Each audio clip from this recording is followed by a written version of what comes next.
সারাদিনে আপনি ফ্রিজ কতক্ষণ চালাবেন না, ফ্রিজ নাকি সারাক্ষণ চালিয়ে রাখলে ইলেকট্রিসিটি বিল বেশি। দর্শক বন্ধুরা, এখনো পর্যন্ত 24 ঘন্টা ফ্রিজ চালিয়ে রাখেন না, ওনাদের জন্য বলছি আপনারাই সবচেয়ে বেশি মারাত্মক ভুল করছেন।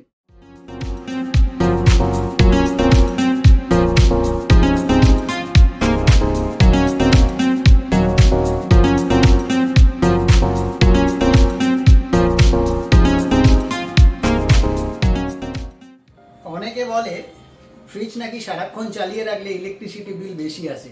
আবার অনেকে বলেন যে আমি ফ্রিজ সারাদিনে 12 ঘন্টা চালাই, আবার রাত্রিতে শোয়ার সময় বন্ধ করে দিই। আবার কেউ কেউ বলে যে আমি 2 ঘন্টা চালাই, ঠান্ডা হয়ে গেলে আবার বন্ধ করে দিই, আবার ঠান্ডা কমে গেলে আবার অন করে দিই। তো এটা কি ঠিক? এটা ঠিক আর কোনটা ভুল? আর সারাদিনে আপনি ফ্রিজ কতক্ষণ চালাবেন না, আর কিভাবে আপনি ফ্রিজ ইউজ করবেন, এই বিস্তারিত আলোচনা করব এই ভিডিওর মাধ্যমে। আমি রবিন, সেল ও রিসেলের তরফ থেকে নতুন ভিডিও নিয়ে আপনাদের সামনে এলাম। এই ধরনের ইনফরমেশন মূলক ভিডিও পেতে গেলে সেল ও রিসেলের ইউটিউব চ্যানেলটাকে আপনারা সাবস্ক্রাইব করে রাখুন, আর পাশে থাকা বেল আইকনটি পুশ করে রাখুন, যাতে নতুন নতুন ভিডিও আপনার কাছে প্রথমেই যেতে পারে। সমস্ত দর্শক বন্ধুরা এখনো পর্যন্ত 24 ঘন্টা ফ্রিজ চালিয়ে রাখেন না, ওনাদের জন্য বলছি আপনারাই সবচেয়ে বেশি মারাত্মক ভুল করছেন। কারণ 24 ঘন্টা না চালিয়ে রাখলে যেমন ইলেকট্রিসিটি বিল বেশি আসবে, আর তার সঙ্গে সঙ্গে ফ্রিজের ওপর লোড মানে প্রেসার বেশি পড়বে, তাতে কম্প্রেসার খারাপ হয়ে যাওয়ার চান্সেসও বেশি থাকে।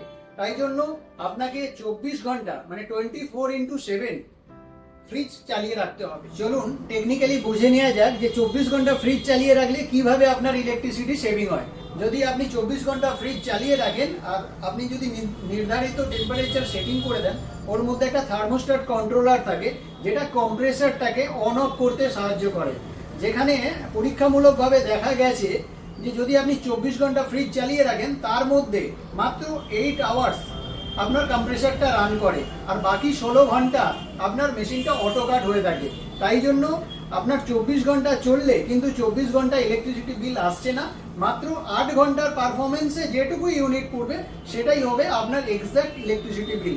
তাই জন্য 24 ঘন্টা চালিয়ে রাখাটা একটা ফ্রিজের জন্য অত্যন্ত জরুরি। তাই জন্য আপনারা 24 ঘন্টা ফ্রিজ চালাবেন।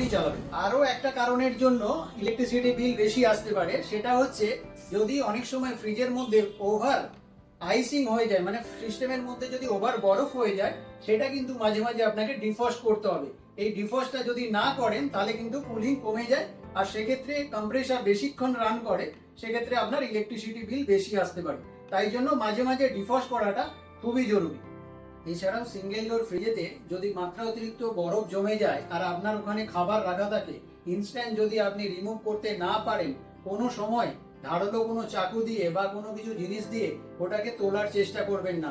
তাহলে কি হবে, অনেক সময় গ্যাস লিকেজের চান্সেস থাকতে পারে।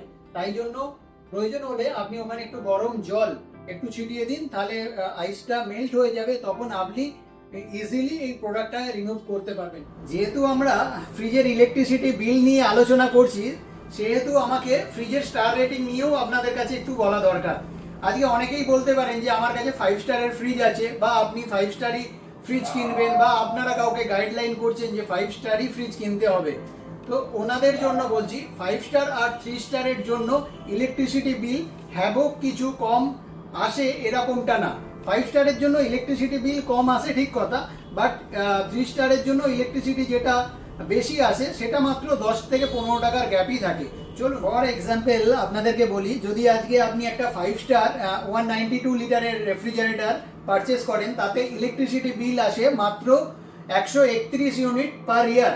এটাকে ক্যালকুলেশন করে যদি আমরা রুপিসে কনভার্ট করি, তাতে 76 rupees per month electricity bill আসে। আর এই ফ্রিজটাই যদি আপনি 4 স্টারে পারচেস করতেন, তাতে আপনার ইলেকট্রিসিটি বিল আসতো 86 টাকা। এই যে 10 টাকার যে ডিফারেন্স, এটাই হয় একটা স্টার রেটিং এর ডিফারেন্স।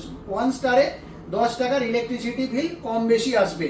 তাই জন্য স্টার রেটিং নিয়ে এত মাথা ব্যথা করার দরকার নেই। আমি সেল ও রিসেলের তরফ থেকে রবিন আপনাদের কাছে 100% চ্যালেঞ্জ করে বলতে পারি, আপনি আপনার ইচ্ছা মতো একটা স্টার রেটিং যুক্ত রেফ্রিজারেটর কিনুন, তাহলেই একটা ভালো ফ্রিজ পারচেস করা হবে। আর এছাড়া আমরা এই স্টার রেটিং নিয়ে বিশদে আমার চ্যানেলে পরবর্তীকালে ভিডিও বানাবো, সেটাও তাই জন্য আপনি আমাদের ইউটিউব চ্যানেলটাকে সাবস্ক্রাইব করে রাখবেন, আর পাশে থাকা বেল আইকনটিকে পুশ করে রাখুন, এর সঙ্গে আরও একটা কথা বলা জরুরি, যদি বিশেষ কোনো কারণে আপনি বাড়ির বাইরে কিছুদিনের জন্য লিভ নেন, সেক্ষেত্রে আপনি ফ্রিজটাকে বন্ধ করে রাখতে পারেন। আর নাহলে যদি মনে করেন যে 2 ঘন্টা 4 ঘন্টা 10 ঘন্টার জন্য বাইরে বেরোচ্ছেন বাড়ির বাইরে, সেক্ষেত্রে কিন্তু ফ্রিজ বন্ধ করার কোনোই দরকার নেই। আর এছাড়া ফ্রিজটাকে মাঝে মাঝে আপনাকে ক্লিন আপ রাখতে হবে। যখন ক্লিন করবেন সম্পূর্ণ এটাকে প্লাগ আউট করবেন, তারপরে ক্লিনিং প্রসেসটা কমপ্লিট করুন। আর এছাড়া সিঙ্গেল ডোর ফ্রিজ যারা ইউজ করছেন, ওনাদের মানে ফ্রিজের পেছনের যে ব্যাক সাইডটা আছে, ওখানে কম্প্রেসারের যে ডিফ্রস্টিং ওয়াটারটা হয়, সেই ওয়াটারটাকে আপনাকে মাঝে মাঝে ক্লিন আপ করতে হবে।